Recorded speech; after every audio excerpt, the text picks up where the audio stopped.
कुछ pharma companies हैं, कुछ इंफ्रास्ट्रक्चर कंपनीज हैं, कुछ केमिकल कंपनीज हैं। ये सब का जो वेटेज है ये लार्ज कैप में कम रहता है, मिड कैप स्मॉल कैप में ज़्यादा रहता है। लार्ज कैप में क्या है कि बैंकिंग एंड फाइनेंस और आईटी कंपनीज इनका ज़्यादा वेट रहता है।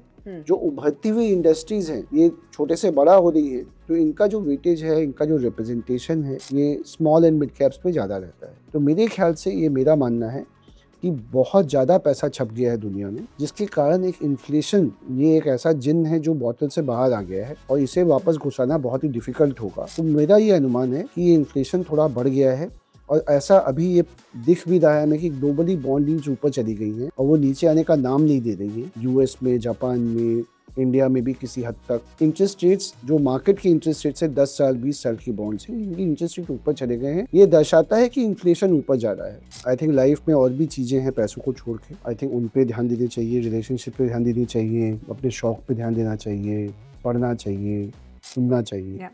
तो पैसों पे इतना ध्यान न करें, फोकस ना करें। ये एक ऐसी चीज़ है जो आपको डेफिनेटली बेनिफिट्स देगी, बट आपको जो अल्टीमेट गोल है वहाँ तक नहीं पहुँचाएगी। ठीक है।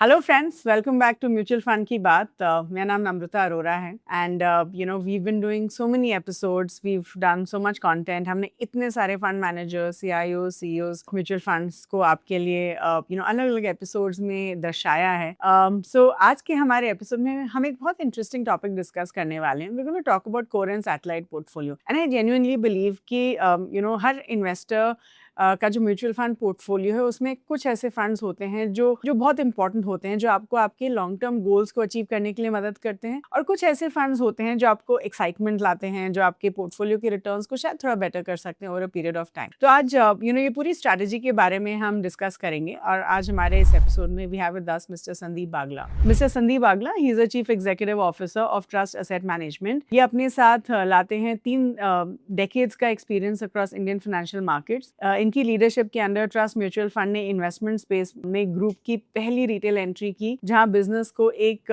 सीड से ग्रो करने में उनका फंडामेंटल रोल रहा है। इन्होंने सक्सेसफुली लीडिंग फंड हाउसेस जैसे Reliance mutual fund, AIG mutual fund और प्रिंसिपल म्यूचुअल फंड के अक्रॉस इन्वेस्टमेंट टीम्स को लीड किया है with a strong track record in managing fixed income portfolios. इनकी एक्सपर्टीज प्राइमरी डीलरशिप्स के अक्रॉस भी स्पैन करती है, having manage portfolios at ICICI securities primary dealership, ABN AMRO securities primary dealership and ICICI limited. पिछले एक दशक में मिस्टर बागला ने ट्रस्ट ग्रुप में एक पिवटल रोल प्ले किया है portfolio management services, foreign institutional relationships और नए स्ट्रेटेजिक इनिशिएटिव्स जैसे वर्टिकल्स को स्पीयरहेड करके इन्हें शॉर्ट टर्म इनकम और गिल्ड फंड कैटेगरीज में टॉप परफॉर्मेंस डिलीवर करने के लिए रिकॉग्नाइज किया जा चुका है। Mister Sandeep Bagla Xavier Institute of Management Bhubaneswar से मैनेजमेंट में पोस्ट ग्रेजुएट डिप्लोमा होल्ड करते हैं और ये कोलकाता के प्रेसिडेंसी कॉलेज से इकोनॉमिक में ग्रेजुएट भी हैं।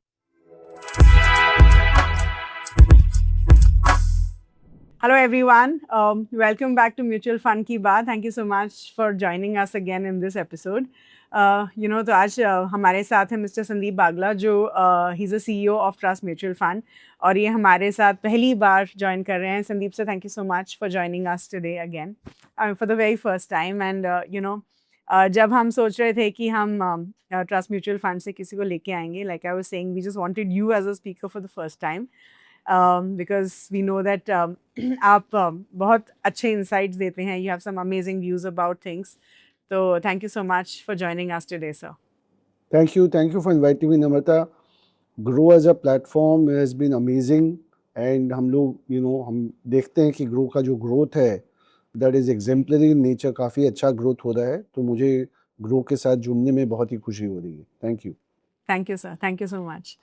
तो संदीप सर, यू नो आज हमने आपके लिए बहुत इंटरेस्टिंग टॉपिक चूज़ किया है एंड दिस इज समथिंग जो हमारे व्यूअर्स को you know I am sure इसमें बहुत कुछ सीखने के लिए मिलेगा, क्योंकि यू नो इतने सारे कैटेगरीज हैं और जब हम अपना म्यूचुअल फंड पोर्टफोलियो बनाने की कोशिश करते हैं, वी आर ऑलवेज कंफ्यूज कि हम कौन से फंड्स अपने पोर्टफोलियो में डालें, राइट? एंड हम हमेशा ये सिखाने की कोशिश करते हैं that you should have a core portfolio and a satellite portfolio. तो आज हम कोर और सैटेलाइट पोर्टफोलियो के बारे में पूरा डिटेल में आपके साथ डिस्कस करेंगे about you know have multiple questions around it and I do hope कि हमारे जो व्यूअर्स हैं उनको बहुत कुछ सीखने के लिए मिले फ्रॉम दिस कन्वर्सेशन।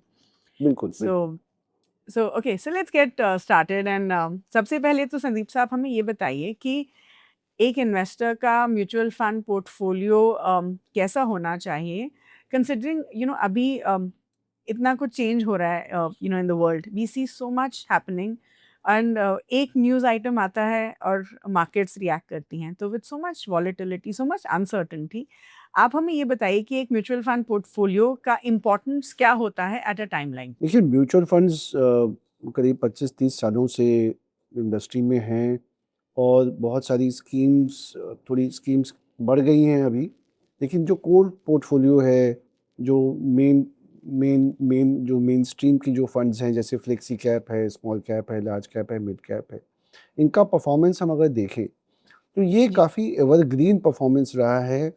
और म्यूचुअल फंड्स ने ये दिखाया है कि they have been able to generate alpha, और जो मार्केट का जो परफॉर्मेंस होता है, इंडेक्स का परफॉर्मेंस होता है, उससे काफ़ी हद तक आउट परफॉर्म किया है और इन्वेस्टर्स को एक एक्स्ट्रा रिटर्न दिया है। अगर आप एक लंबे समय तक बने रहें तो वो एक्स्ट्रा रिटर्न कंपाउंड होता है और उससे इन्वेस्टर्स को काफ़ी फ़ायदा होता है। मैं कुछ दिन पहले एक डिस्ट्रीब्यूटर से मिला था, काफ़ी बड़ा डिस्ट्रीब्यूटर है बॉम्बे में। उन्होंने मेरे को बताया कि उन्होंने 98 में अपना डीमैट अकाउंट बंद कर दिया था। जब उनको ये समझ में आया कि mutual funds have out perform उनके जो पर्सनल ट्रेडिंग या इन्वेस्टमेंट थी उनसे बहुत ज़्यादा आउट परफॉर्म किया था, और उन्होंने कुछ सालों बाद अपने जो 200-300 बड़े इन्वेस्टर्स थे उनके साथ कॉन्फ्रेंस की, और कॉन्फ्रेंस में पूछा, और उन्होंने पहले बैकग्राउंड वर्क किया था कि केवल वो आदमी हाथ उठाए जिसका पोर्टफोलियो ने म्यूचुअल फंड्स को आउट परफॉर्म किया है, और 200 में से एक भी आदमी ने हाथ नहीं उठाया। जितने भी लोग थे, धुरंधर लोग थे, ट्रेडर्स थे, इन्वेस्टर्स थे, जो लोग बड़े बड़े लोगों को जानते थे, कंपनियों में काम करते थे, किसी के पोर्टफोलियो को भी आउट परफॉर्म, किसी के पोर्टफोलियो ने म्यूचुअल फंड के पोर्टफोलियो को आउट परफॉर्म नहीं किया था। उन्होंने सेक्टोरल थीमेटिक फंड्स को हटा दिया था, मीडियन फंड्स को रखा था, वो भी मीडियन फंड से काफ़ी आउट परफॉर्म किया था। दूसरी इंपॉर्टेंट बात, जो लोग खुद ट्रेड करते हैं, खुद इन्वेस्ट करते हैं, उनका पूरा समय मार्केट में रहता है। वो अपनी फैमिली को, अपनी हॉबीज़ को, अपने काम पे ध्यान नहीं रख सकते हैं। जी। उन 200 क्लाइंट्स ने अपना डीमैट अकाउंट बंद करके पूरा म्यूचुअल फंड में डाल दिया, एंड उनकी बहुत सारा समय भी उनको मिल गया जिससे वो बाकी चीज़ें को परस्यू कर सकते हैं। तो म्यूचुअल फंड सही है, and I think this is, I can say with my hand on my heart, कि आप म्यूचुअल फंड में रहें, लंबे समय तक रहें, और the funds will out perform most investors who try to do it themselves. Okay, and I think हम ये भी बोलते हैं ना सर कि ये भी एटलीस्ट अ बिलीफ सिस्टम है कि म्यूचुअल फंड कम रिस्की होते हैं कंपेयर टू डायरेक्ट स्टॉक्स, तो जब मार्केट वॉलेटिलिटी होती है तो आपका म्यूचुअल फंड भी शायद थोड़ा कम वॉलेटाइल होगा compare to obviously depending on the category. I am just saying कि इन जनरल आपको वॉलेटिलिटी थोड़ी कम दिखेगी, तो एज एन इन्वेस्टर आपको कॉन्फिडेंस रहेगा बने रहने के लिए। देखिए, हमारे जो फंड मैनेजर्स हैं, एंड मैं म्यूचुअल फंड इंडस्ट्री की बात कर रहा हूँ, ये लोग स्पेशलाइज्ड लोग हैं। इन्होंने लाइफ में और कुछ नहीं किया है। ये स्टार्ट करते हैं अपना करियर एज एनालिस्ट, किसी सेक्टर या किसी कंपनी को ट्रैक करते हैं।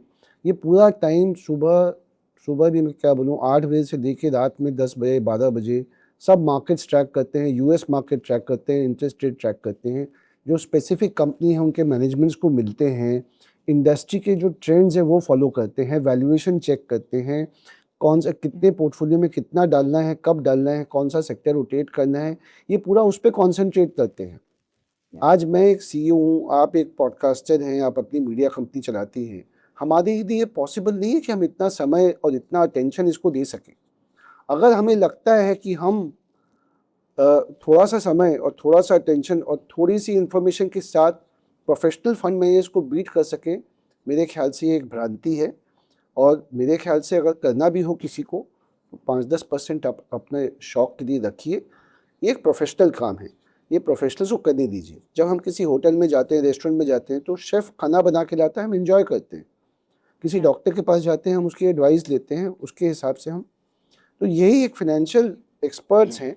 और म्यूचुअल फंड्स ने बहुत ही सहजता से एक ज़रिया प्रदान हमें प्रस्तुत किया है, जिससे हम बहुत ही छोटी सी फीस दे के इनकी सर्विसेज ले सकते हैं। तो मेरे ख्याल से म्यूचुअल फंड में ही रहना चाहिए और खुद ज़्यादा नहीं करना चाहिए। Okay, okay, wonderful. So, Sandeep sir, since the topic is core and satellite portfolio, अब आप हमें ये बताइए कि एक इन्वेस्टर के कोर पोर्टफोलियो में कौन से फंड्स होने चाहिए, सैटेलाइट पोर्टफोलियो में कौन से फंड्स होने चाहिए, at least give us at a very broad level कि कैसे हम इनको कैटेगराइज कर सकते हैं अलग अलग फंड्स को. लेकिन जैसे कि आपने मेंशन किया कि वॉलेटिलिटी होती है, कुछ जो सबसे बड़ी कंपनियां हैं इंडिया में, 100 सबसे बड़ी कंपनियां हैं मार्केट कैप के हिसाब से, उन्हें हम लार्ज कैप कहते हैं। ये कंपनियां राइट. ऑलरेडी स्टैब्लिश हो चुकी हैं, इनका मार्केट काफ़ी बड़ा है, इनके मार्जिन्स काफ़ी स्टेबल हैं और ये भी एक डाइवर्सिफाइड सेट है, 100 कंपनियां हैं, तो इसमें वॉलेटिलिटी थोड़ी कम रहती है। राइट. जो मिड कैप कंपनीज हैं इनका ग्रोथ ज़्यादा होता है, 150 कंपनियों को हम मिड कैप कहते हैं, इनमें ग्रोथ ज़्यादा होता है, इनके भी business model by and large settle हो गए हैं। अगर हम देखें लास्ट क्वार्टर में तो मिड कैप कंपनीज के रिजल्ट्स काफ़ी अच्छे आए हैं, प्रॉफिट का में काफ़ी अच्छा ग्रोथ दिखा है और उसके बाद 4-5 हज़ार कंपनियाँ होती हैं जिसे हम स्मॉल कैप कहते हैं। ये एक बहुत बड़ा सेट है और इसमें थोड़ी वॉलेटिलिटी ज़्यादा रहती है। तो इनके हिसाब से हम कुछ कॉम्बिनेशन लगा के हम कह सकते हैं कि कोर पोर्टफोलियो क्या है और सैटेलाइट पोर्टफोलियो क्या है। कोर पोर्टफोलियो ये हो सकता है अगर आप एक यंग इंसान हैं, लेट्स से आप अपना करियर शुरू कर रहे हैं, 25-30 साल के हैं, आपका होराइजन 25-30 साल का है इन्वेस्टेड रहने का, तो आपके कोर पोर्टफोलियो में लार्ज कैप भी होना चाहिए, फ्लेक्सी कैप भी होना चाहिए, स्मॉल कैप भी होना चाहिए, मिड कैप भी होना चाहिए। आपका सैटेलाइट पोर्टफोलियो शायद ऐसा हो सके कि आप sectoral funds, thematic funds, AIF, PMS करें। तो ये आपकी जो टाइम होराइजन है उस पे भी डिपेंड करता है कि कोर पोर्टफोलियो कितना होना चाहिए और कैसे फंड्स होने चाहिए। और वही अगर आप लेट्स से आप 60 क्रॉस कर गए हैं, आपको ज़्यादा रिस्क नहीं लेना है, तो कोर पोर्टफोलियो में शायद खाली आप लार्ज कैप, फ्लेक्सी कैप रखें और सैटेलाइट पोर्टफोलियो में आप स्मॉल कैप, मिड कैप रखें। तो ये जो एसेट एलोकेशन का मामला है, ये मेरे ख्याल से एक अच्छे डिस्ट्रीब्यूटर के साथ बैठ के आपको एक बार डिसाइड कर लेना चाहिए कि आपका एसेट एलोकेशन कैसा होगा, कितना पैसा फिक्स्ड इनकम में होगा, चाहे वो म्यूचुअल फंड में हो, चाहे फिक्स्ड डिपॉजिट्स में हो, चाहे किसी और माध्यम से हो, और कितना पैसा इक्विटीज़ में होगा, उस इक्विटी का जो पोर्शन है उसमें कितना कोर है, कितना सैटेलाइट है। और मेरे ख्याल से उससे आप फिर ज़्यादा मार्केट की मूवमेंट से आप प्रभावित ना हो और उस एसेट एलोकेशन को फॉलो करें, आपकी इन्वेस्टमेंट जर्नी काफ़ी स्मूथ रहेगी। Okay, okay, but you know I remember कुछ साल पहले तक, आई वुड से 4-5 साल पहले तक जो हम बोलते थे कि स्मॉल कैप चाहे आप किसी भी यू नो एज ग्रुप के, आपका सैटेलाइट पोर्टफोलियो का हिस्सा होना चाहिए, बट मुझे लगता है कि अब सडनली स्मॉल कैप फंड्स काफ़ी मेन स्ट्रीम हो गए हैं and investors have started believing कि स्मॉल कैप तो मेरे कोर पोर्टफोलियो का हिस्सा ही होना चाहिए. Sectoral funds, thematic funds, I am completely with you कि इन जनरल आपके सैटेलाइट पोर्टफोलियो में ही होना चाहिए. So, what is your take on small cap तो funds, इसका sir? एक कारण Do है you really नमिता, think? इसका एक कारण है, कंपनियां लास्ट 5 साल में बहुत बड़ी हो गई हैं। Exactly. ये एक आर्टिफिशियल कंस्ट्रक्ट है कि हमने लार्ज कैप को केवल 100 कंपनियों में सीमित रखा है, मिड कैप्स को केवल 150 कंपनियों में सीमित रखा है। जो आंकड़े बताते हैं कि कंपनियां मल्टीफोल्ड हो गई हैं। जो पहले स्मॉल कैप कहलाती थी, अभी भी हम जब कहते हैं स्मॉल कैप कंपनी, तो मुझे लगता है वो कंपनी 500-600 करोड़ की, 1000 करोड़, 2000 करोड़ की कंपनी होगी। लेकिन हमें हैरानी होती है जब हम देखते हैं कि 35,000 करोड़ की कंपनी का जो मार्केट कैप है उसे भी हम आज स्मॉल कैप कहते हैं। तो कंपनियां बहुत बड़ी हो गई हैं, इसलिए स्मॉल कैप का जो टॉप 250 स्मॉल कैप्स हैं वो काफ़ी हद तक, जो 5 साल पहले हम मिड कैप कहते थे या लार्ज कैप कहते थे, स्मॉल कैप वहाँ तक पहुँच गया है। तो जो इंडिया है, देश हमारा बदल रहा है, देश बड़ा हो रहा है, कंजम्पशन चेंज हो रहे हैं, आई थिंक डेमोग्राफिक्स भी चेंज हुई है हमारी। तो इससे क्या है कि कंपनीज की प्रॉफिटेबिलिटी, कंपनीज का मार्केट कैप सब बड़ा हो गया है। तो पुराना जो हम स्मॉल कैप कहते थे, आई थिंक वो अब हिस्सा शायद माइक्रो कैप में चला गया है और स्मॉल कैप इतने बड़े हो गए हैं। उसमें भी देखिए, किसी भी इंडेक्स में, किसी भी कैटेगरी में कुछ प्लेयर्स ऐसे होंगे जो स्टैब्लिश हो गए हैं, जिनकी प्रॉफिटेबिलिटी प्रेडिक्टेबल हो गई है, और कुछ की ज़्यादा वॉलेटाइल होगी। तो जो फंड मैनेजर्स हैं वो स्मॉल कैप में उन्हीं कंपनी को चूज़ करते हैं जिनके ग्रोथ प्रॉस्पेक्ट अच्छे हैं और जिनकी प्रॉफिटेबिलिटी स्ट्रॉन्ग है। तो इसीलिए मैं कहता हूँ कि स्मॉल कैप, जो आप सही कह रहे हैं कि 5 साल पहले तक शायद सैटेलाइट पोर्टफोलियो में था, वो शायद अब एक कोर पोर्टफोलियो का हिस्सा हो गया है। और हमने देखा है कि परफॉर्मेंस भी स्मॉल कैप्स और मिड कैप्स का काफ़ी स्ट्रॉन्ग रहा है। और इन्वेस्टर्स, हम जानते हैं कि जब सब चाहते हैं कि हम अपना रिटर्न्स मैक्सिमाइज़ करें, तो जो पहले हमको लगता था कि स्मॉल कैप्स बहुत रिस्की हैं, मेरे ख्याल से वो रिस्क अभी काफ़ी कम हो गया है। तो डेफ़िनिटली कोर पोर्टफोलियो का हिस्सा होना चाहिए small cap fund. Okay. So, Sandeep sir, since we are talking about small cap funds, I think it's a good time to talk about the Trust Mutual Fund Small Cap Fund, जिसने काफ़ी अच्छी performance the in the last 1 year. It's probably at number one. It's given 20% return so far above the category, above the benchmark. तो आप हमें ये बताइए कि ऐसा क्या है? What's the reason जिसकी वजह से ये फंड इतना अच्छा कर रहा है in the last 1 year? देखिए, हम लोग ग्रोथ इन्वेस्टर्स हैं। हम बिलीव करते हैं कि जो कंपनियां हैं, जो ग्रोथ को प्रदर्शित कर रही हैं, इस इंडस्ट्रीज़ में हैं जहां ग्रोथ अच्छा है, वो आउट परफॉर्म करेंगी। हम ऐसे ही स्टॉक्स का चयन करते हैं। किसी भी म्यूचुअल फंड की स्कीम हम देखते हैं तो हम देखते हैं कि इन्वेस्टर्स को देखना चाहिए कि प्रमोटर्स कैसे हैं। जो ट्रस्ट म्यूचुअल के फंड के प्रमोटर हैं, उत्पल सेठ, नीपा सेठ। उत्पल सेठ एक खुद गोल्ड मेडलिस्ट सीएफए रह चुके हैं। उन्होंने राकेश झुनझुनवाला की रेयर एंटरप्राइजेस कंपनी में उनके सीनियर पार्टनर और सीईओ थे, उनके साथ जुड़े हुए थे 20-25 सालों तक। उनको खुद का एक बहुत बड़ा एक्सपीरियंस है। मैं हमेशा उनको पूछता था कि आप टाइटन जैसी कंपनियों में आपने इतना बड़ा इन्वेस्टमेंट किया और इतने साल तक बने रहे, तो इसका राज क्या है? उन्होंने कहा कि हम एक किसी भी कंपनी में हम देखते हैं कि टर्मिनल वैल्यू बढ़ रही है कि कम हो रही है। टर्मिनल वैल्यू क्या होती है कि लॉन्ग टर्म वैल्यू कम हो रही है कि घट रही है। तो कैसे अनुमान लगाया जाए कंपनी किस मेगा ट्रेंड के थ्रू गुजर रही है क्या? अगर इंडस्ट्री में ग्रोथ होगा तो कंपनी में डेफिनेटली ग्रोथ होगा। अगर मैनेजमेंट स्ट्रांग है कंपनी का, तो मैनेजमेंट समझ सकती है, भाप सकी कि कितनी बड़ी अपॉर्चुनिटी है और कैसे उसे कैप्चर किया जाए प्रॉफिटेबली। और तीसरी इम्पॉर्टेंट बात हम लोग देखते हैं कि कंपनी की इंटेंजिबल एसेट्स है वो बढ़ रही है कि नहीं, कंपनी की रेपुटेशन बढ़ रही है, ब्रांड बढ़ रही है, कस्टमर्स जुड़ रहे हैं, कस्टमर्स का कस्टमर सेटिस्फैक्शन कैसा है, टेक्नोलॉजी प्लेटफॉर्म क्या है। ऐसी कंपनियों को मार्केट वैल्यू करता है और इनकी long term profitability generating capacity काफ़ी हाई होती है। तो ये हमारा एक यूनिक नज़रिया है देखने का कंपनियों को, टर्मिनल वैल्यू इन्वेस्टमेंट्स का। और साथ में हमारी जो इन्वेस्टमेंट टीम है, ये काफ़ी मची हुई टीम है। ये हमने इंडस्ट्री से ली है। मिहिर वोरा हमारे सीईओ हैं और बड़ी अच्छी आकाश बंगाली हमारे स्मॉल कैप के फंड मैनेजर हैं। 6-7 एनालिस्ट्स हैं। और हमें क्या है कि हमें अभी काफ़ी जोश है और तजुर्बा भी है। तो we have been able to choose companies जहाँ पे हमें लगता है कि ग्रोथ ज़्यादा है। हम प्राइमरीली ग्रोथ इन्वेस्टर्स हैं और हमें लगता है इंडिया एक अल्फ़ा सीकिंग और एक अल्फ़ा जनरेटिंग मार्केट है। और छोटी साइज़ होने के कारण हम छोटी कंपनीज़ में भी इन्वेस्ट कर सकते हैं जहाँ पे ग्रोथ ज़्यादा है। तो इसी कारण से हमारा स्मॉल कैप का जो प्रदर्शन रहा है, ये काफ़ी अच्छा रहा है। हम चाहते हैं कि कंसिस्टेंसी हमारा बेंचमार्क हो, हम कंसिस्टेंटली परफॉर्म करें। और देखिए, अभी परफॉर्मेंस का बोला नहीं जा सकता, बट हमारा जो प्रोसेस है ये काफ़ी अच्छा है और ये कस्टमर फर्स्ट है। तो हम इन्वेस्टर्स के बारे में सोचते रहते हैं कि हमने आज इन्वेस्टर के लिए क्या किया। तो Okay. जर्नी अच्छी Okay. शुरू हुई है। Okay, wonderful. So, when we talk about small cap funds, I think हमें थोड़ा mid cap funds के बारे में भी बात करनी चाहिए। तो आप हमें ये बताइए संदीप सर कि जब हम ये डिस्कस कर रहे हैं कि स्मॉल कैप फंड्स हमारे कोर पोर्टफोलियो का भी हिस्सा बनना शुरू हो गए हैं, how about mid cap funds? So do you think mid cap funds तो डेफिनेटली हमारे कोर पोर्टफोलियो का हिस्सा होना चाहिए? और एक मिड कैप फंड का वैल्यू क्या होता है? How does it add value to an investor's portfolio? देखिए, जैसा कि मैंने पहले भी कहा कि large caps are more stable companies, उसमें वॉलेटिलिटीज़ भी ज़्यादा कम होती है।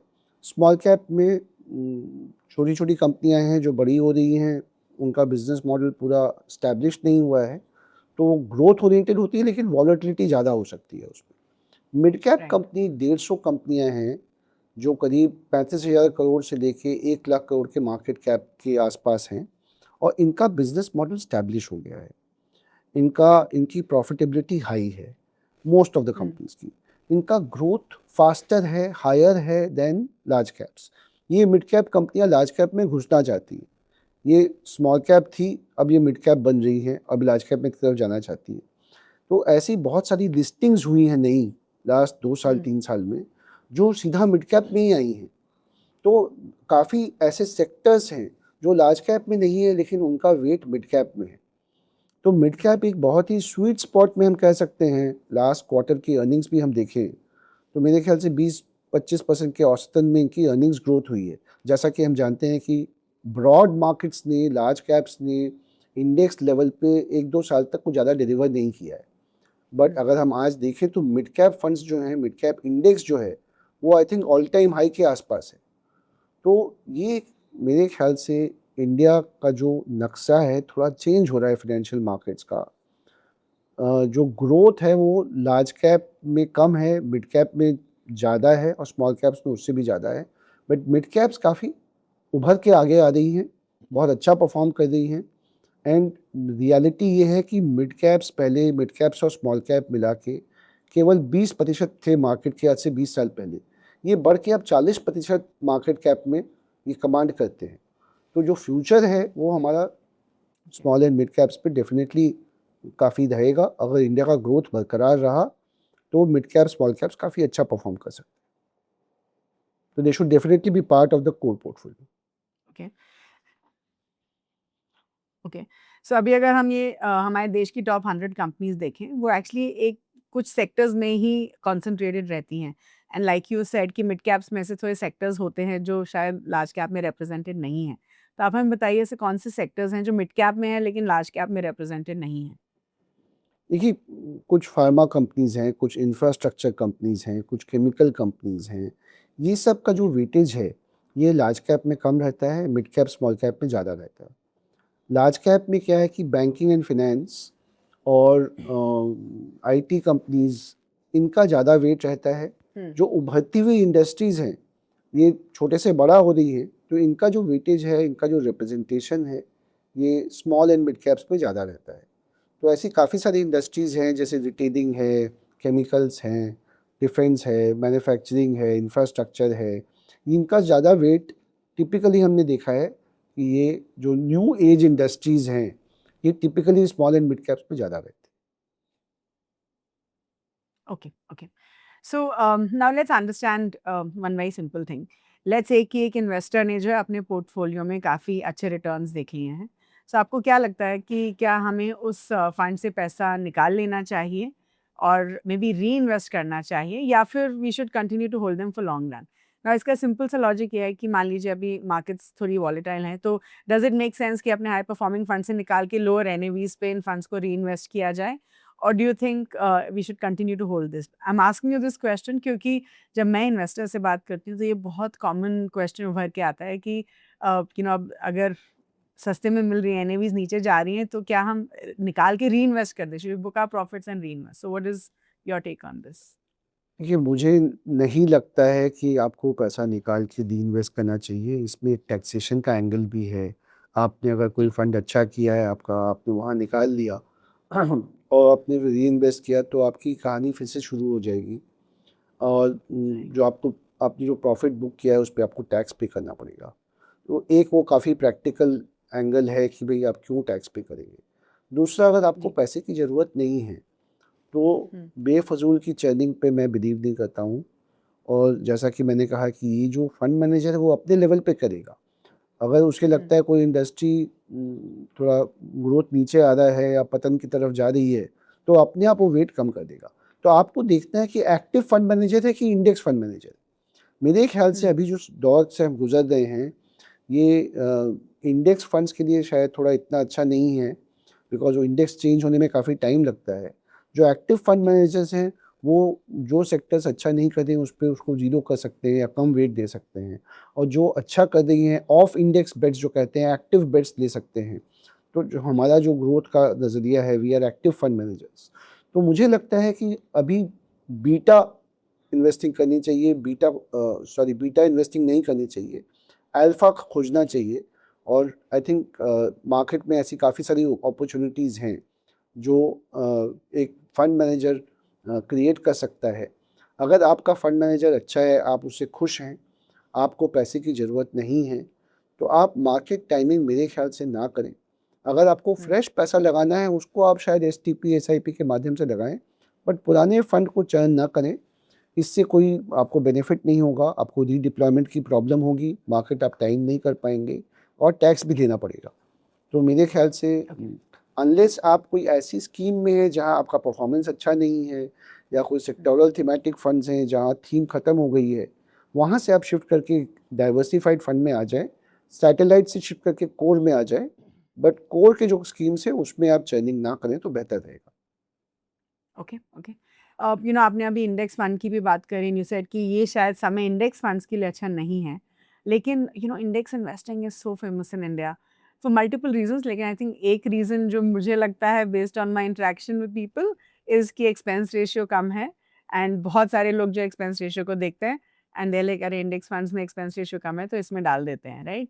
सो एक ये भी परसेप्शन है अबाउट इंडेक्स फंड्स कि इसमें रिस्क कम होता है compare to actively manage funds.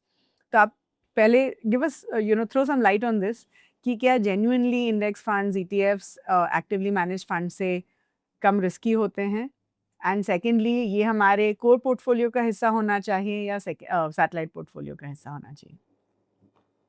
देखिए, पहली बात तो अगर हम इक्विटी इन्वेस्टिंग की बात करें तो इक्विटी एक समझ लें हम पहले कि एक रिस्की एसेट क्लास है। जी।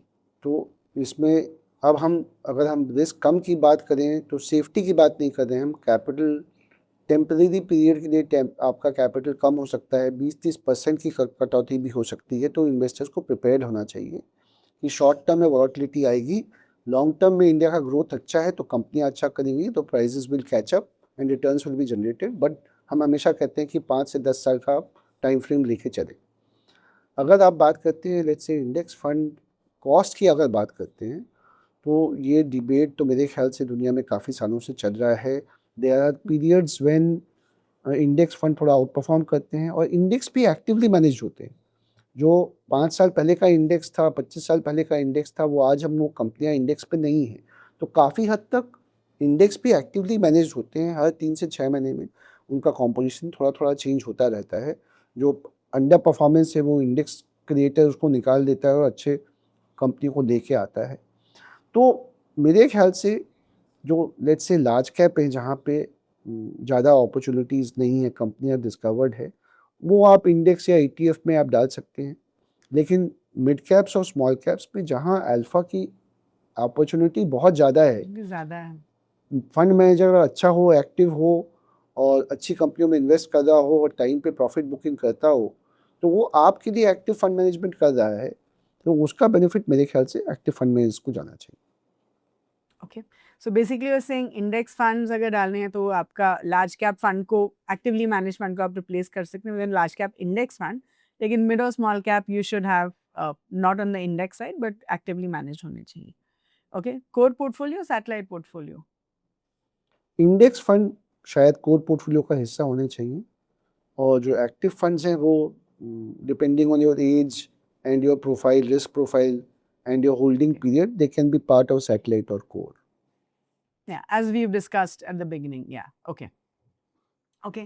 So, how सर एक often चीज़ मैं एक कहना invest? चाहूँगा कि सैटेलाइट को अगर आप चाहें तो उसमें आप गोल्ड सिल्वर फंड्स जो हैं और ये जो थीमेटिक फंड्स हैं जो कि कुछ समय के लिए अच्छा परफॉर्म करते हैं, अब अगर किसी डिस्ट्रीब्यूटर की मदद से आप अपनी तहकीकात और रिसर्च की वजह से करें तो वो सैटेलाइट में होना चाहिए, वहाँ आप प्रॉफिट बुक कर सकते हैं।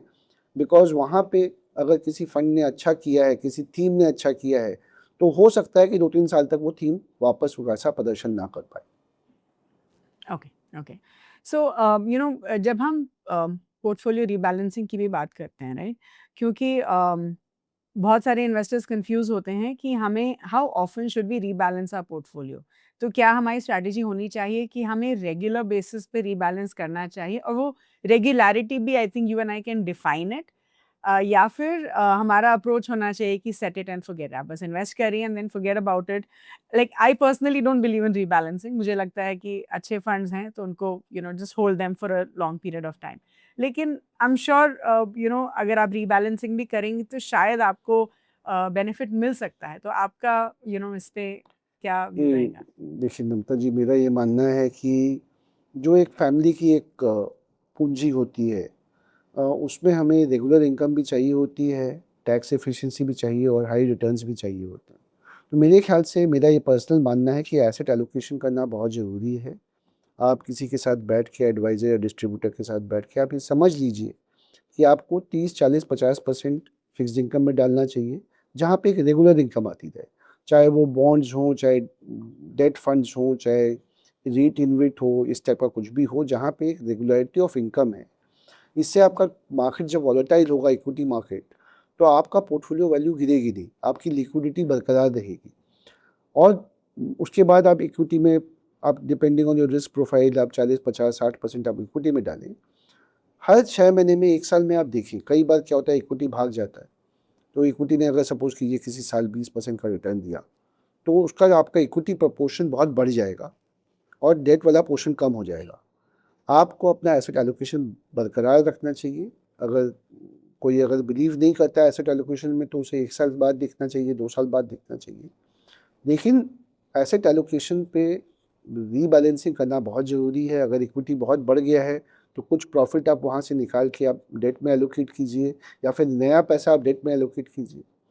ये बहुत ज़रूरी है, बिकॉज़ जब मार्केट ख़राब होगा, तो आपकी लिक्विडिटी कम हो जाएगी उस टाइम पे। आपका जो आपको रात में नींद नहीं आएगी। हम ऐसा नहीं चाहते हैं। हम चाहते हैं कि आप अपने जो भी आप काम करते हैं, जो भी आपकी दिनचर्या हो, वो आप आराम से करें, और इन्वेस्टमेंट वाला जो पोर्शन है, वो एक एडवाइज़र, डिस्ट्रीब्यूटर, फंड मैनेजर, वो आपका ख़्याल रखे। तो वी डोंट वांट कि भई आप बहुत ज़्यादा जो जो फंड कैटेगरी चल रही है, आप सारा पैसा उस पे लगा दें। उससे आपका समय भी जाएगा, और हमने देखा है ऐसा पास्ट में कि वो बहुत ज़्यादा बेनिफिशियल नहीं होता है। और इसलिए एसेट एलोकेशन करना मेरे ख़्याल से बहुत ज़रूरी है। मेरे ख़्याल से मार्केट्स अगर फ़ास्ट मूव करते हैं तो 6 महीने में, अगर स्लो मूविंग है तो 1 साल, 2 साल में तो डेफ़िनेटली आपको रीएलोकेट करके आपका जो पहला आपने जो चूज़ किया एसेट एलोकेशन, 40% डेट, 60% इक्विटी, वहाँ आप वापस जाना चाहिए। Okay, okay, fair enough. So जब हम कोरो सैटेलाइट की बात करते हैं, तो there are different categories of investors. कुछ इन्वेस्टर्स को लगता है कि कोरो सैटेलाइट पोर्टफोलियो होना ही नहीं चाहिए, right? There are some people who want to take a lot of risk. तो अगर उनका रिस्क एपेटाइट ज़्यादा है या रिस्क टॉलरेंस ज़्यादा है, तो वो बोलते हैं कि हम सारा पैसा रिस्की फंड्स में डाल देंगे। So they love small caps, they love sectoral funds, thematic funds.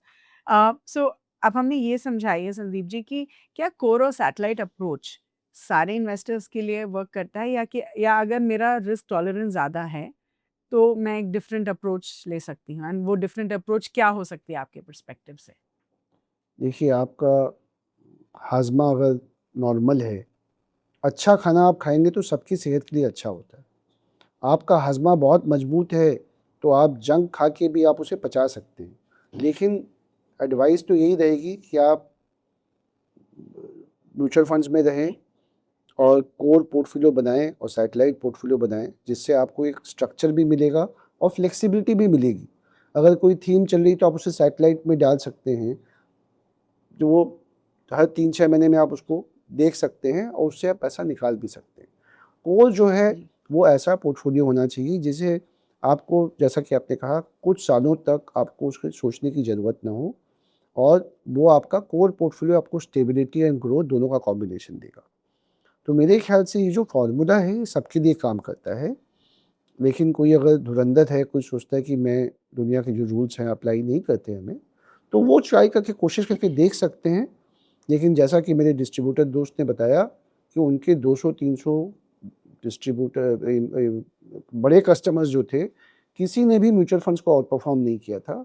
Life में एक स्ट्रक्चर होना ज़रूरी है, कुछ एक्साइटमेंट भी चाहिए, तो 10-15% पैसा आप अपने रखिए, आप उसमें खेलिए और उसमें एक्सपेरिमेंट कीजिए, which is the concept of satellite. आपको राइट। पहले ये भी डिसाइड करना है कि कोर कितना है, सैटेलाइट कितना है। अगर आपको लगता है कि आप ज़्यादा एक्सपर्ट हैं, तो कोर थोड़ा कम कर दीजिए, सैटेलाइट बढ़ा दीजिए। बट कोर को आप ये एक स्ट्रक्चर मेंटेन करना, मोस्ट चीज़ें इन लाइफ में आई थिंक मेंटेन करना बहुत ज़रूरी होता Okay. So, I think this is a very good point to talk about an example, and I'm sure ये example हमारे viewers ने बहुत बार सुना है, and I'm sure संदीप साहब आपने शायद यूज़ भी किया होगा। लेकिन आई थिंक जब हम कोरो सैटेलाइट की बात करते हैं, ये एग्जाम्पल बहुत रेलेवेंट होता है। सो फॉर एग्जाम्पल, अगर आप अपना खाने का एक थाली देखेंगे, उसमें आपके जो स्टेपल्स होते हैं, they are the most important, right? दाल, चावल, रोटी, सब्जी, ये आपका स्टेपल है, right? That's your core portfolio, जो आपको न्यूट्रिशन देता है, जो आपको which is important for your body. फिर आपके जो सैटेलाइट पोर्टफोलियो इज योर अचार, योर पापड़, योर चटनी, जो आपके मीठा। पोर्टफोलियो में फ्लेवर डालते हैं, मीठा जो आपके फ्लेवर डालते हैं। लेकिन अगर आप पूरा खाना सिर्फ अचार और चटनी खाएंगे तो ऑब्वियसली आपको इंडाइजेशन होगा, right? So that's why I से कि मे बी अगर आपको अचार अच्छा लगता है तो ज़्यादा खा लीजिए, but that doesn't mean it becomes a main part of your food plate, right? See so और एक चीज़ आई है ट्रूली इसमें, बिलीव। या जी। सॉरी, एक और चीज़ है इसमें कि लोगों का जो इमीडिएट पास्ट एक्सपीरियंस होता है ना, हम्म, वो बिकॉज हम जो ग्रीड को हम काबू नहीं कर पाते हैं। अगर गोल्ड चल गया तो लोग बोलते हैं सब पूरा पैसा हम गोल्ड में लगा देते हैं। अगर स्मॉल कैप चल गया तो पूरा पैसा हम स्मॉल कैप्स पूरा में लगा उसमें डाल। देते हैं। तो ये जो क्या है कि ये जो हमारी ग्रीड है, प्रवृत्ति है कि हम मैक्सिमाइज करें, I don't think we should try to maximise it. I think हमें ये समझना चाहिए कि देखिए इन्फ्लेशन अगर 4-5% है, अगर फिक्स्ड इनकम 7-8-9% दे रहा है, आपको एक रियल रिटर्न मिल रहा है और उससे ऊपर ग्रोथ और रिस्क दे रहे हैं तो आपको 12% इक्विटी में मिल जाए, तो आपको Yeah. सेटिस्फाइड होना चाहिए। उसके ऊपर जो भी है वो आपके लिए अचार या मीठा या पापड़ है। बट अपने पोर्टफोलियो से आप अगर एक सही उम्मीद बना के रखेंगे एंड वो कंपाउंडिंग होगी, उसकी ग्रोथ होगा, तो Exactly. लंबे समय तक बने रहेंगे। तो I think discipline is, I think one cannot आप डिसिप्लिन को भूल नहीं सकते। Yeah. डिसिप्लिन से Absolutely. आपको फायदा होगा।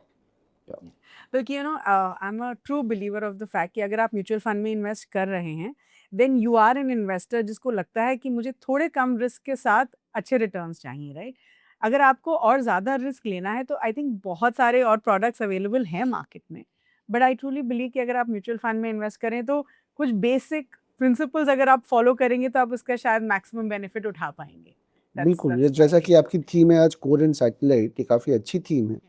ये एक आपकी इन्वेस्टमेंट जर्नी को एक स्ट्रक्चर देती है और उस स्ट्रक्चर के थ्रू अगर आप सही डिस्ट्रीब्यूटर, सही फंड मैनेजर का चयन करेंगे तो आपकी investment journey over a long period of time will be far smoother और far more beneficial to you.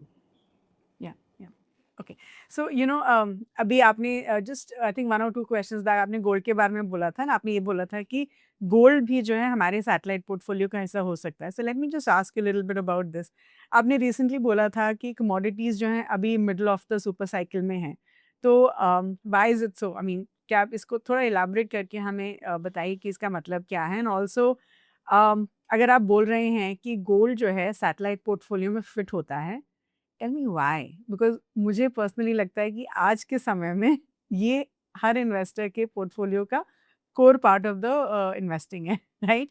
Because of the kind of performance we have seen is mind boggling. I think हम gold के बारे में जितना बात करें उतना कम है।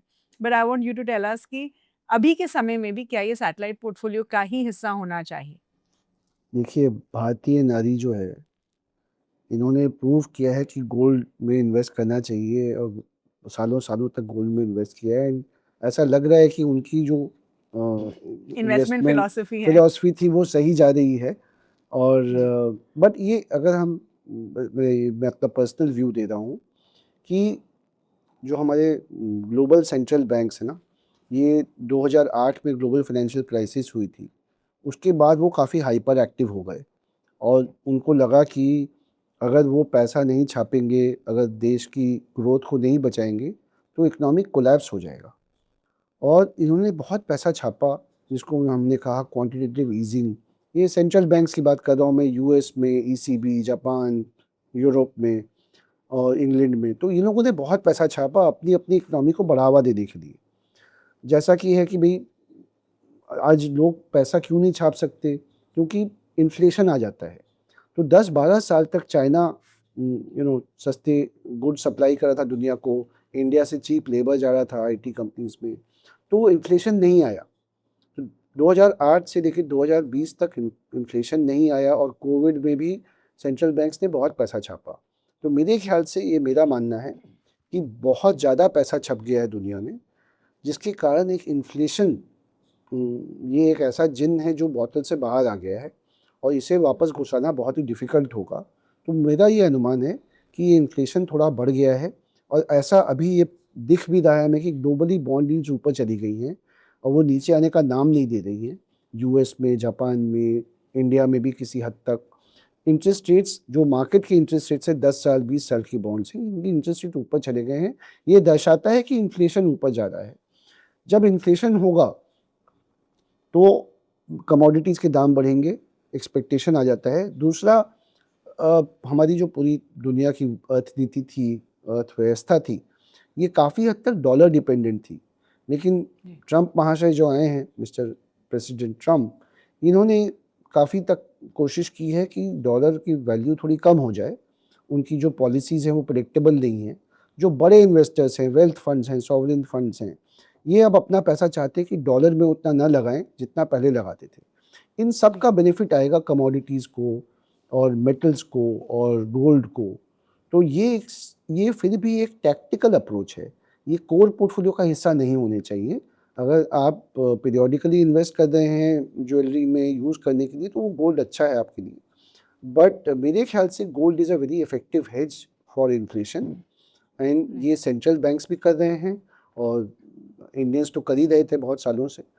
तो लेकिन अभी मेरे ख्याल से मोदी जी ने कहा है कि गोल्ड में ज़्यादा इन्वेस्ट ना करें। तो जहाँ जो है आप उतना ही रखें, और as a tactical use I think gold को कर सकते हैं मेरे ख्याल से। और ये मेरा अनुमान है, I can be completely wrong, that एक बार जो सुपर साइकिल शुरू होती है कोमोडिटीज़ की, वो जल्दी से रुकती नहीं है। जो सप्लाई है वो उसको कैचअप करने में टाइम लगता है।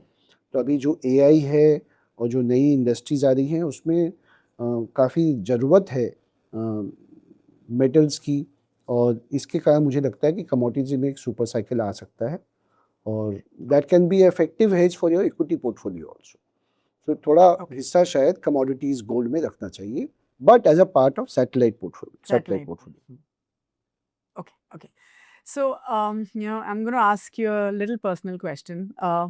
Trust Mutual Fund जो है is a relatively new company, लेकिन हम देखें तो म्यूचुअल फंड इंडस्ट्री में तो सब बहुत सारे बड़े बड़े धुरंधर हैं and जो इतने सालों से ऑपरेट कर रहे हैं, इतने सारे फंड्स हैं, एंड आई डू बिलीव कि ये इंडस्ट्री अभी इतना स्कोप है इसमें बढ़ने का कि I think everyone will get their fair share.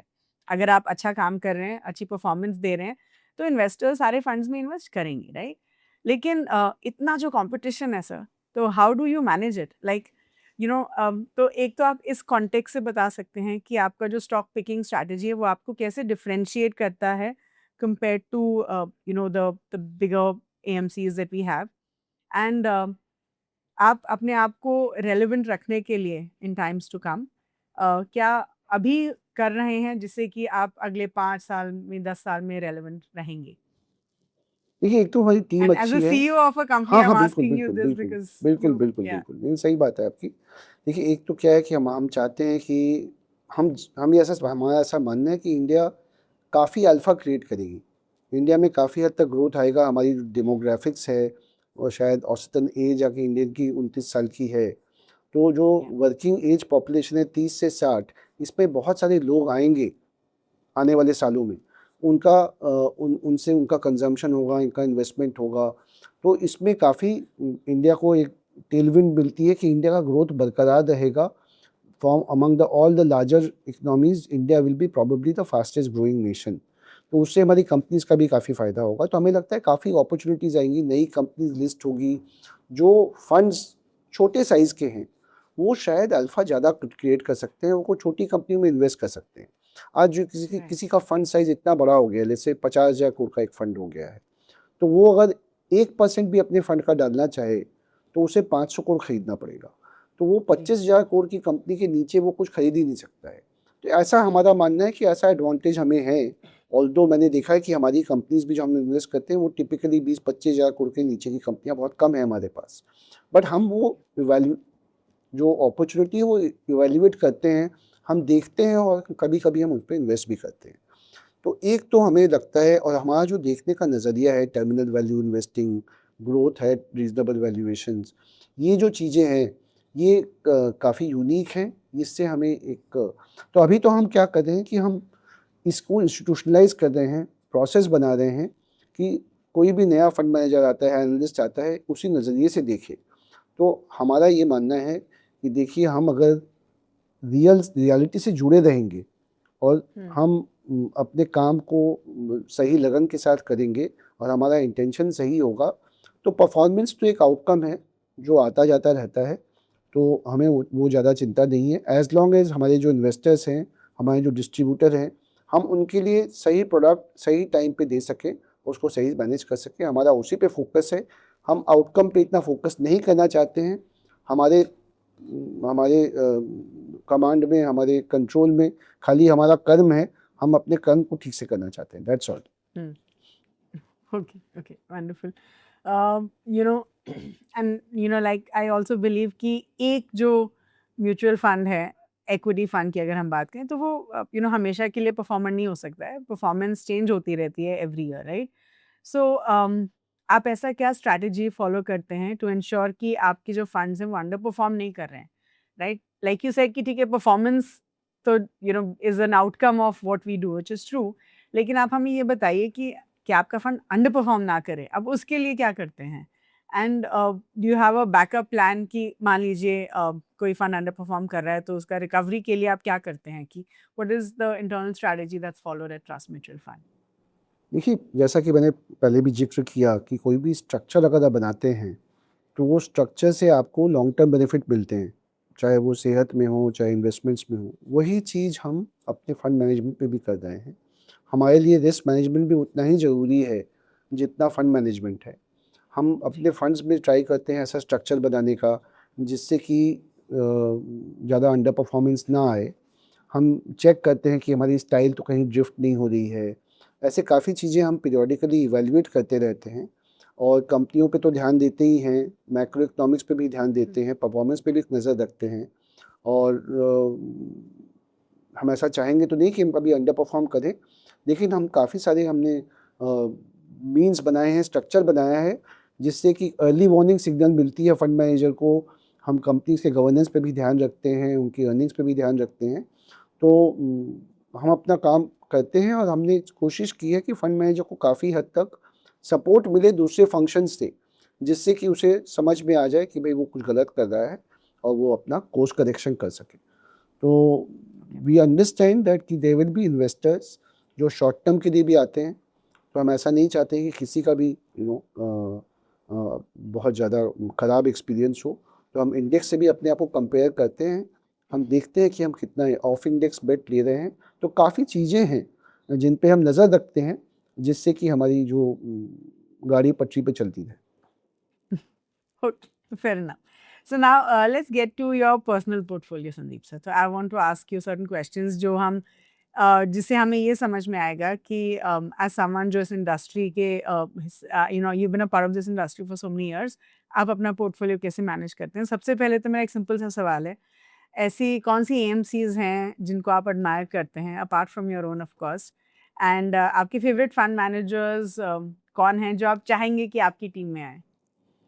देखिए, मैंने रिलायंस म्यूचुअल फंड में काम किया है और मैंने देखा है कि मैं जब था तो वो बहुत छोटी कंपनी थी।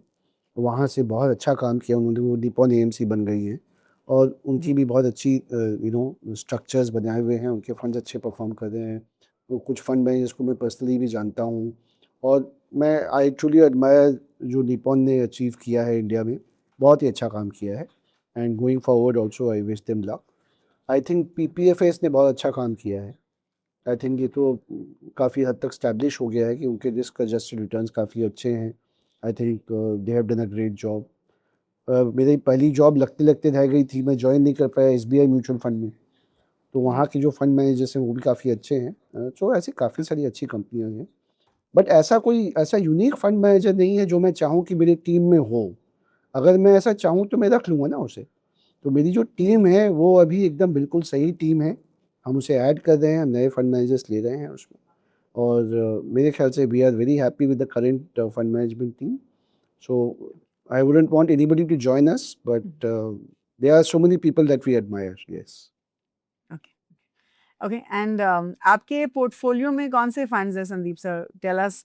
Okay, so let me start off by asking कि आप पहले अपना थोड़ा इन्वेस्टमेंट जर्नी समझाइए हमें कि आपने कब इन्वेस्ट करना शुरू किया, कैसे इन्वेस्ट करना शुरू किया, आप कौन-कौन से फंड्स अपने पोर्टफोलियो में होल्ड करते हैं? So little bit about your personal investment journey. देखिए नम्रता जी, आप ना गलत जगह जा रही हैं।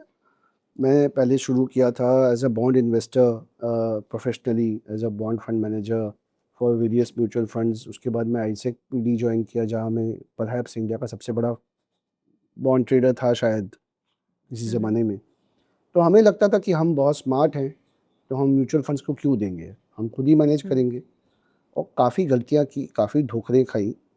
फिर समझ में आया कि नहीं, म्यूचुअल फंड ही सही है। आई थिंक से एमफी ने भी वो प्रचार शुरू किया, और कुछ जी। अपने अनुभव से भी समझ में आया कि नहीं, ये इक्विटी जो है ये स्पेशलाइज्ड काम है, जहाँ हम चाहे समझ सकते हैं कि इकनॉमी में क्या हो रहा है और बॉन्ड मार्केट में क्या हो रहा है और मार्केट्स कहाँ जाएंगे, लेकिन ये जो काम है इन्वेस्टमेंट्स का, इसको हमें आउटसोर्स करना चाहिए और म्यूचुअल फंड्स को देना चाहिए। तो मेरे जो पुराने दोस्त हैं जिन पे मेरे भरोसा है, निपॉन में, एसबीआई में, पीपीएफएस में, और सबसे बड़ा हिस्सा मेरे फंड में है, ट्रस्ट म्यूचुअल फंड में है, उसके small cap, multi cap, flexi cap funds में है, फिक्स्ड इनकम फंड्स में है। तो अब मैं काफ़ी सुधर गया हूँ, और अब मैं जो मेरे स्ट्रॉन्ग व्यूज़ होते हैं वो अपनी इन्वेस्टमेंट टीम को बताता हूँ या आपके पॉडकास्ट में कहता हूँ। बट इन्वेस्टमेंट्स एक स्पेशलाइज्ड तरीका है, एक स्पेशलाइज्ड काम है जो मैंने फंड मैनेजर्स को दे दिया है, और जो मेरे अच्छे फंड मैनेजर्स दोस्त हैं जिन पे मुझे पूरा भरोसा है, मैं उनमें इन्वेस्ट करता हूँ, और मोस्ट ऑफ द पैसा मेरा ट्रस्ट म्यूचुअल फंड में ही है। Okay, so at least tell us आपकी पोर्टफोलियो में कैटेगरीज क्या-क्या हैं और वो क्यों हैं? How does a particular category help you in your portfolio?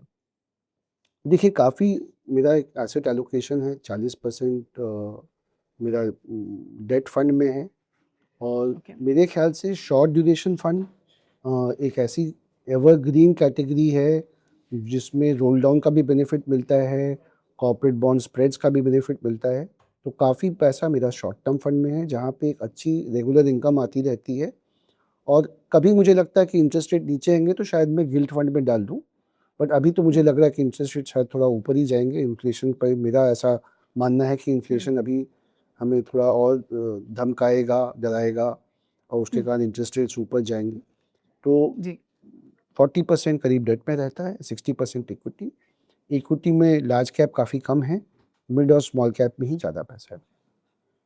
Okay, okay. How about flexi caps and multi caps में भी? देखिए, फ्लेक्सी कैप में क्या है कि 70% जो इंडेक्स है वो लार्ज कैप में ही है। हुँ, तो वो एलोकेशन मैं खुद करता हूँ कि मुझे मिड कैप और स्मॉल कैप में कितना डालना है। फ्लेक्सी कैप बहुत अच्छी स्कीम है, लेकिन मैंने देखा है कि जो फंड मैनेजर्स हैं वो मोस्टली लार्ज कैप की तरफ झुकान रहता है, रुझान रहता है उनका। तो इसलिए मैं फ्लेक्सी कैप में कम इन्वेस्ट करता हूँ। बट हमारा जो ट्रस्ट म्यूचुअल फंड का फंड है, उसमें लार्ज कैप काफ़ी कम रहता है, मिड एंड स्मॉल ज़्यादा रहता है। हम एक्टिवली मैनेज करते हैं कि लार्ज और मिड में कितना रखना है, स्मॉल में कितना रखना है। तो ओके, वो ज़्यादा फ्लेक्सी है, और ओके, बाकी के जो फंड्स हैं वो कम फ्लेक्सिबल रहते हैं, तो इसलिए मुझे थोड़ा कम दिलचस्पी रहती है as a personal investor. okay, okay. Fair enough. Okay, so Sandeep, so just one last question before we move on to the rapid fire section. So just आप at a high level बताइए कि आपकी learnings क्या रही हैं and what are some tips जो आप हमारे investors को देना चाहेंगे कि जिससे वो better investors बन पाए? तो you can just give us 3 or 4 points जो आपको लगता है कि हर investor को follow करने चाहिए। जी, देखिए, मैं पहले तो ये कहना चाहूँगी, मेरी लर्निंग ये रही है कि पैसे को इतना महत्व नहीं देना चाहिए, ठीक है? Okay. So you know I think life में और भी चीज़ें हैं पैसों को छोड़ के, आई थिंक उन पे ध्यान देनी चाहिए, रिलेशनशिप पे ध्यान देनी चाहिए, अपने शौक पे ध्यान देना चाहिए, पढ़ना चाहिए, सुनना चाहिए। Yeah. तो पैसों पे इतना ध्यान न करें, फोकस ना करें। ये एक ऐसी चीज़ है जो आपको डेफिनेटली बेनिफिट्स देगी, बट आपको जो अल्टीमेट गोल है वहाँ तक नहीं पहुँचाएगी, ठीक है? Hmm. दूसरा, अगर आपको अच्छा इन्वेस्टर बनना है तो आप मेरे ख्याल से तो आप म्यूचुअल फंड्स को अगर दे दें तो मेरे ख्याल से सही रहेगा। मेरे उसी डिस्ट्रीब्यूटर दोस्त ने ये भी प्रमाणित किया था कि किसी ने कभी भी, उसके क्लाइंट्स ने कोई भी रियल एस्टेट में डाला हो, तो म्यूचुअल फंड्स ने बहुत ज़्यादा आउट परफॉर्म किया था। एक लेडी उसके पास आई थी, उसने कहा था कि मैंने ये ज़मीन खरीदी थी, 40 साल में ये 200 गुना हो गई है। उसने प्रूव किया Hmm. था कि अगर अपने म्यूचुअल फंड्स में ज़्यादा होता तो ये 1200 गुना हो गया होता। तो मैं कह रहा हूँ कि आपके पास ये एक इंडिया में आपको एक चीज़ मिली है म्यूचुअल फंड कह के, जो आपके इन्वेस्टमेंट गोल्स आपसे बेहतर कर रही है, तो आप इसे सौंप दीजिए जितना कर सकते हैं। तीसरा, मेरे ख्याल से एसेट एलोकेशन बहुत ज़रूरी है। ये टिपिकली ये समझ में नहीं आता हमें। एक किसी अच्छे डिस्ट्रीब्यूटर इन्वेस्टर के साथ बैठ के, एडवाइज़र के साथ बैठ के वो डिसाइड कीजिए। चौथी चीज़ मेरे ख़्याल से अपनी फैमिली को भी बता के रखना चाहिए कि आपका पैसा कहाँ पड़ा है, कैसे पड़ा है, और उनका एक कंसेंसस बना के रखेंगे अगर आप, और जितनी ट्रांसपेरेंसी आप बता सकते हैं, यूज़ कर सकते हैं, आप अपने जीवन में इन्वेस्टमेंट वर्ल्ड में लगा सकते हैं, उससे बहुत बेटर रहेगा आपके आपके साथ, आपके बाद। तो मेरे ख़्याल से ये सब 3-4 जो बेसिक प्रिंसिपल्स हैं हमारे, ट्रांसपेरेंसी के, क्लैरिटी के, ये अगर आप इन्वेस्टमेंट वर्ल्ड में लगाएं और उसको एक्चुअली प्रैक्टिस करें, तो फिर जी आपके पास समय भी रहेगा बाकी चीज़ों करने के लिए, और इन्वेस्टमेंट के उतार चढ़ाव से आपके जीवन पे ज़्यादा प्रभाव नहीं पड़ेगा। Yeah no I completely agree with you and I think last point is so relevant. बल्कि मुझे लगता है अब तो चलो फिर भी टेक्नोलॉजी है, बहुत हमने एडवांसमेंट देखा है। I think SEBI is doing a great job of consolidating everything. लेकिन जो डॉक्यूमेंटेशन की बात होती है, अब इतने सारे इन्वेस्टर्स जो अपनी फैमिलीज को बताते नहीं है कि पैसा कहाँ इन्वेस्टेड है, कहाँ and that's why we have such huge amounts of unclaimed funds which are kept everywhere, right? So I think एक बहुत ज़रूरी मैसेज है कि हर इन्वेस्टर को अपनी फैमिली को बता के रखना चाहिए कि आपने पैसा कहाँ निवेश किया है, क्या आपका पोर्टफोलियो है, so that your family is aware of it if not anything else. या wonderful. So sir, last section, rapid fire questions. ये जो है मैं आपसे कुछ सवाल पूछूंगी, क्विक आंसर्स, वन लाइन और वन वर्ड। लेकिन ऑफ कोर्स अगर आपको लगता है कि आपको इलैबोरेट करना है तो please do it, right? Okay. So मैंने जब इन्वेस्टर्स बात करते हैं, इन्वेस्टर्स को फोमो बहुत होता है, right? And the most recent FOMO is कि अगर मैंने 1 साल पहले या 2 साल पहले गोल्ड में या सिल्वर में इन्वेस्ट किया होता तो मैंने कितना पैसा बनाया होता, राइट? वो रैली बहुत लोगों ने मिस कर दी है। तो फोमो के साथ हमें एक सिंपल तरीके से कैसे डील करना चाहिए? फोमो को इग्नोर करना चाहिए। अच्छा, फोमो फोमो को को इग्नोर ही करना। कंप्लीटली इग्नोर करना चाहिए। आज का ओके, फोमो कल का डिज़ास्टर हो सकता है। तो आप ओके, फोमो में मत बिलीव कीजिए, एसेट एलोकेशन कीजिए। इसमें मज़ा नहीं आएगा आपको, लेकिन आपको बेनिफिट मिलेगा, आप फ़ायदेमंद रहेंगे। Okay, okay. Core and satellite investing in one line. Essential, ये आपको करना चाहिए। आपको अपना समझना चाहिए कि आपके कोर में कितना डालना है, सैटेलाइट में क्या डालना है, कोर में क्या कॉम्पोजिशन है, सैटेलाइट में क्या है। सैटेलाइट पोर्टफोलियो का बार-बार रिव्यू कर सकते हैं, और कोई भी आपको थीम अच्छी लगती है तो उसमें इन्वेस्ट कर सकते हैं। लेकिन सैटेलाइट में कोई भी थीम में इन्वेस्ट करते हैं तो पीरियोडिकली प्रॉफिट भी बुकिंग करना चाहिए। ओके। अगर एक इन्वेस्टर के पोर्टफोलियो में 12 म्यूचुअल फंड्स हैं, तो वो डाइवर्सिफिकेशन माना जाएगा या कंफ्यूजन माना जाएगा? मेरे ख्याल से 8 से 12 schemes is just the right amount of schemes. आपको ये Okay, देखना है कि लार्ज में कितना है, मिड स्मॉल में है कि नहीं, डेट में है कि नहीं। और इक्विटी फंड्स में भी अलग-अलग तरीके के फंड मैनेजर होते हैं। कुछ ग्रोथ इन्वेस्टर्स होते हैं, कुछ वैल्यू इन्वेस्टर होते हैं, कुछ मोमेंटम इन्वेस्टर्स होते हैं। आपको वो जी, भी देखना है कि वो कितना डाइवर्सिफाइड है okay, in okay, terms of fund management style. या ओके, ओके। ऐसा एक कौन सा फंड है जो एब्सोल्युटली आपके कोर पोर्टफोलियो का हिस्सा नहीं होना चाहिए? Overnight fund. Okay, alright. Okay. So एक ऐसी कौन सी म्यूचुअल फंड कैटेगरी है जो इन्वेस्टर्स को लगता है सेफ है लेकिन एक्चुअल में वो सेफ नहीं है? Equity funds. देखिए, इक्विटी फंड्स बाय डेफिनेशन ये उतार चढ़ाव इस जर्नी का एक हिस्सा है। फंड मैनेजर्स कोशिश करते हैं बाय कि आपका जो एक्सपीरियंस हो थोड़ा स्मूथ हो। फंड मैनेजर का ये काम है कि एक बहुत ही वॉलेटाइल एसेट कैटेगरीज को सिस्टमेटिक तरीके से जनरेटिंग रेगुलर इनकम जनरेटिंग में कन्वर्ट करें। बट इक्विटी एक रिस्की एसेट क्लास है, ये हमें समझ के चलना चाहिए। ओके। लेट्स से कि आज मार्केट 30% क्रैश होती है, तो कौन सा पार्ट इन्वेस्टर्स को इमोशनली प्रोटेक्ट करना चाहिए, कोर पोर्टफोलियो या satellite portfolio? I think core portfolio emotionally save करना चाहिए। बिकॉज देखिए, मेरा ये मानना है कि कोई भी काम अगर आपने सोच समझ के किसी के साथ बैठ के ठंडे दिमाग से किया है तो वो लॉन्ग टर्म में आपको डेफिनेटली रिजल्ट देगा। सैटेलाइट पोर्टफोलियो थोड़ा रिस्की है, थोड़ा यू नो टैक्टिकल है, तो आप उसे सैक्रिफाइस कीजिए, कोर को प्रोटेक्ट कीजिए। ओके, क्या हमारे कोर पोर्टफोलियो के लिए सिर्फ निफ्टी 50 इज इनफ? मेरे ख्याल से Nifty 50 with some mid cap and some small cap, that is enough. Okay okay, क्या स्मॉल कैप सिर्फ सैटेलाइट पोर्टफोलियो का हिस्सा होने चाहिए? जी नहीं, अभी स्मॉल कैप कंपनियां काफ़ी बड़ी हो गई हैं, जो स्टेबल स्मॉल कैप हैं वो आपके कोर का भी हिस्सा हो सकती है। ओके, जो थीमेटिक इन्वेस्टिंग है, is that the new FOMO trap? बिल्कुल सही कह रही हैं आप। ये थीमेटिक और स्मार्ट बीटा और सेक्टोरल फंड्स, ये मेरे ख्याल से फोमो क्रिएट करती हैं। स्पेशली जो लोग खुद अपने जाके खुद इन्वेस्ट करते हैं, वो जाके देखते हैं वेबसाइट्स पे कि कौन सा स्कीम अच्छी की है जिसने लास्ट 3-6 महीने में। टिपिकली मैंने देखा है कि वो सेक्टोरल या थीमेटिक फंड्स रहते हैं। डाइवर्सिफाइड का फंड में जो फंड मैनेजर होता है वो थीम्स को ओवरवेट करता है। जब थीम का प्रॉस्पेक्ट थोड़ा रहता है, एक्साइटिंग रहता है, तो आप डाइवर्सिफाइड में फंड में रहिए। आपका फंड अच्छा कर रहा है, आपको उतना एक्साइटमेंट का अनुभव नहीं होता है, तो मेरे ख्याल से एक डाइवर्सिफाइड फंड में ही रहना चाहिए और ओके फोमो को अवॉइड ओके करना चाहिए। ओके, एक इन्वेस्टर के सैटेलाइट पोर्टफोलियो में मैक्सिमम एक्सपोजर कितना होना चाहिए? ये देखिए, मेरे ख्याल से 40% से ज़्यादा नहीं होना चाहिए। ओके ओके, ज्यादा डेंजरस क्या है, नो डाइवर्सिफिकेशन या ओवर डाइवर्सिफिकेशन? मेरे ख्याल से no diversification is more dangerous. Over diversification से आपको एक्चुअल नुकसान नहीं होगा, अगर आप डाइवर्सिफाई नहीं करेंगे तो एक्चुअल नुकसान हो सकता है। हो सकता है, ओके। एक ऐसा कौन सा सिग्नल है जो एक इन्वेस्टर को बताता है कि वो अपने पोर्टफोलियो को ओवर कॉम्प्लिकेट कर रहे हैं? मेरे जस्ट ख्याल वन से थिंग अगर दैट 12 स्कीम से ज़्यादा अगर आपके पास हो जाए, ओके तो मेरे ख्याल से आप ज़्यादा कॉम्प्लिकेट करें। ओके, एक इन्वेस्टर को अपना पोर्टफोलियो कितना ऑफन रिव्यू करना चाहिए?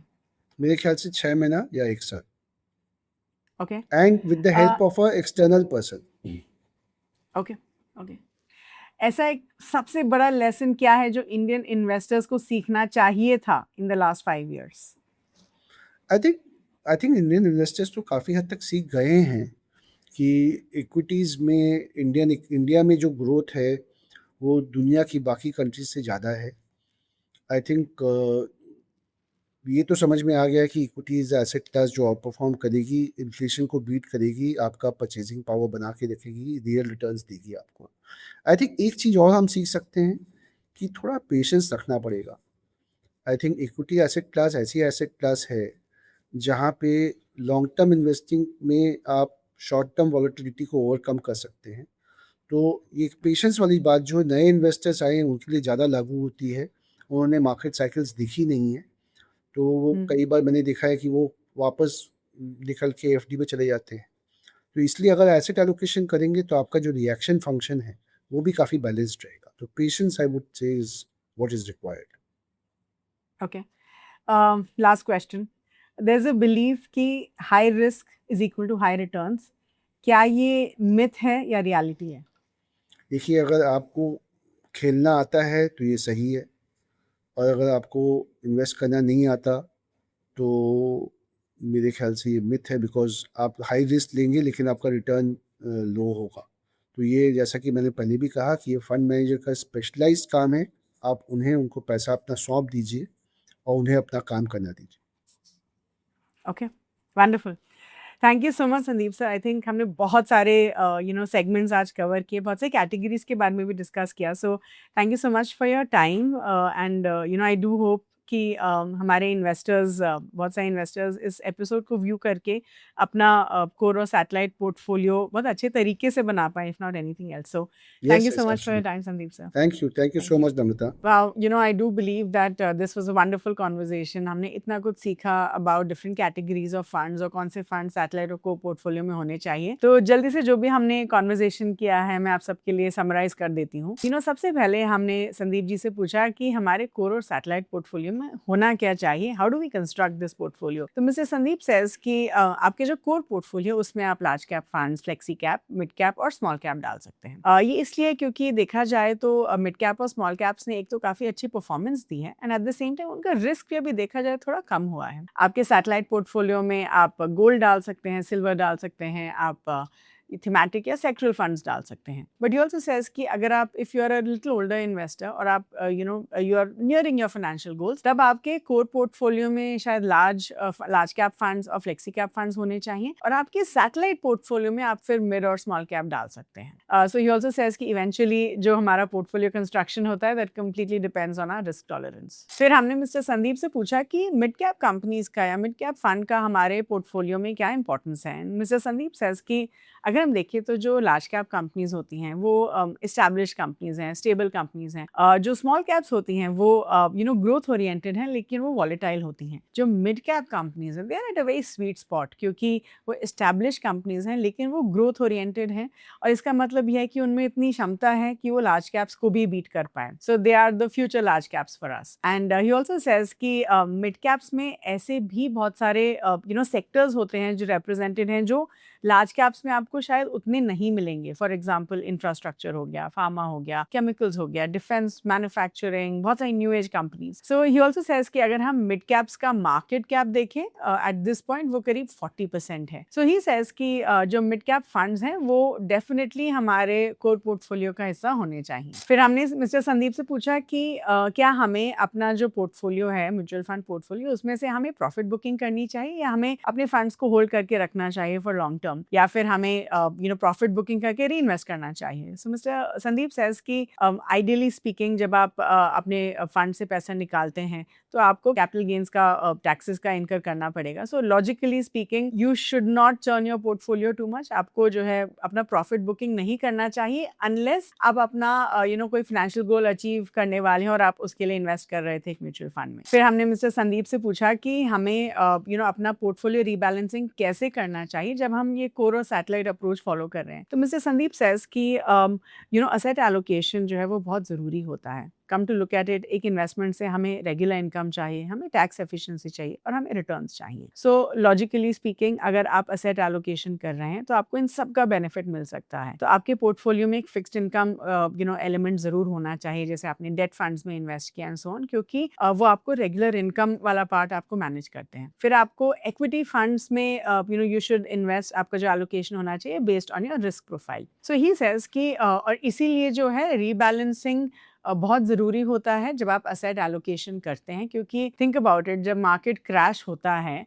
तब आपको जो है आपका पोर्टफोलियो आपको प्रोटेक्शन देगा बिकॉज ऑफ असेट एलोकेशन। फिर हमने मिस्टर संदीप से ये डिस्कस किया कि ऐसे काफ़ी इन्वेस्टर्स होते हैं जो कोर और सैटेलाइट अप्रोच में बिलीव नहीं करते हैं। दे बिलीव कि वो काफ़ी एक्सपीरियंस्ड है और बिना कोर और सैटेलाइट एलोकेशन के बिना भी वो अपना पोर्टफोलियो मैनेज कर सकते हैं। सो मिस्टर संदीप सेज कि कोर पोर्टफोलियो, सैटेलाइट पोर्टफोलियो होना हर इन्वेस्टर के लिए ज़रूरी है। इट्स लाइक जब आप खाना खाते हैं तो अगर आप न्यूट्रिशियस खाना खाएंगे तभी आपकी बॉडी हेल्दी बनेगी। सो ही सेज कि core portfolio is like the nutritious food that you are eating, क्योंकि जब आप कोर पोर्टफोलियो डिजाइन करते हैं तो आपका कोर पोर्टफोलियो आपको ग्रोथ में हेल्प करता है, आपको आपके पोर्टफोलियो को स्टेबिलिटी देता है, आपके लॉन्ग टर्म गोल्स को अचीव करने में आपकी मदद करता है।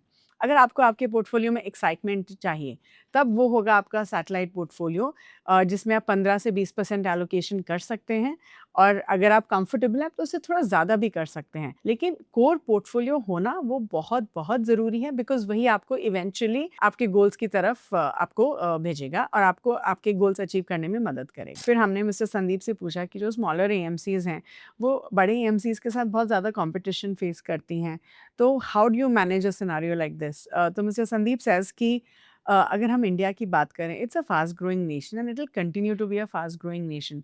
हमारे पास वो अल्फा जनरेट करने का अपॉर्चुनिटी है और ये इसलिए है क्योंकि हमारे देश में बहुत ज़्यादा we have a large working population जो कंजम्पशन करेगी और जिसकी वजह से हमारी इकॉनमी फ्यूल होगी। तो ही सेज कि इन अ सिचुएशन लाइक दिस जो स्मॉलर AMCs हैं उनके पास ये अपॉर्चुनिटी है कि वो जो फास्टर ग्रोइंग इंडस्ट्रीज़ हैं उनमें अपॉर्चुनिटीज़ देख के इन्वेस्ट कर पाएँ। सो ही सेज कि अपॉर्चुनिटी बहुत है और हर किसी के पास वो अल्फा जनरेट करने का पोटेंशियल है। एज स्मॉलर एएमसीज आपको जो है टर्मिनल वैल्यू इन्वेस्टिंग पे फोकस करना चाहिए। बट ही सेज कि जो बहुत ज़रूरी चीज़ है वो ये है कि सही प्रोडक्ट मार्केट में होना चाहिए and not really the final outcome. फिर हमने मिस्टर संदीप से पूछा कि उनको कौन सी एएमसीज पसंद हैं and which are the AMCs that he admire. So he says कि उनको निपॉन इंडिया म्यूचुअल फंड बहुत अच्छा लगता है। He also likes PPFS mutual fund. वो बोलते हैं कि उनको काफ़ी fund managers SBI mutual fund से भी बहुत अच्छे लगते हैं। But at the end of the day he says कि he has a very strong belief in his own fund management team and he believes कि जो उनके fund managers हैं they are really good and he doesn't want to make any changes। फिर हमने mister Sandeep से अंत में पूछा कि उनकी कुछ learnings from mutual fund investing या कुछ tips जो वो investors को देना चाहेंगे। तो he says कि सबसे पहले money is not the most important thing। तो अपनी लाइफ के दूसरे एस्पेक्ट्स पे भी फोकस करिए like relationships and following your passion and money आपको सिर्फ इन सब डायरेक्शन में पहुंचने के लिए मदद करेगा। ही सेज कि अगर आप एक अच्छा इन्वेस्टर बनना चाहते हैं तो म्यूचुअल फंड में इन्वेस्ट करिए क्योंकि आपको म्यूचुअल फंड में बहुत सारे बेनिफिट्स मिलते हैं। ही ऑल्सो सेज कि असेट एलोकेशन पे ज़रूर फोकस करना चाहिए and at the same time he says कि अपनी फैमिली को पूरा इंफॉर्मेशन दीजिए कि आप कहाँ पे इन्वेस्ट कर रहे हैं और अपने फाइनेंशियल डिसीजंस में उनको कॉन्फिडेंस में लीजिए। So that was about in this particular episode. Thank you so much for watching. I do hope आप सब ने बहुत कुछ सीखा हो एंड आई डू होप कि इस एपिसोड के बाद आप अपना कोर और सैटेलाइट पोर्टफोलियो कैसे डिज़ाइन करना है वो उसमें आपको थोड़ी बेटर अंडरस्टैंडिंग मिली हो। So thank you so much for watching. Please do like this video, share it with everyone. Please do subscribe to the Grow Mutual Fund channel, which is called Mutual Funds with Grow. Thank you so much for watching.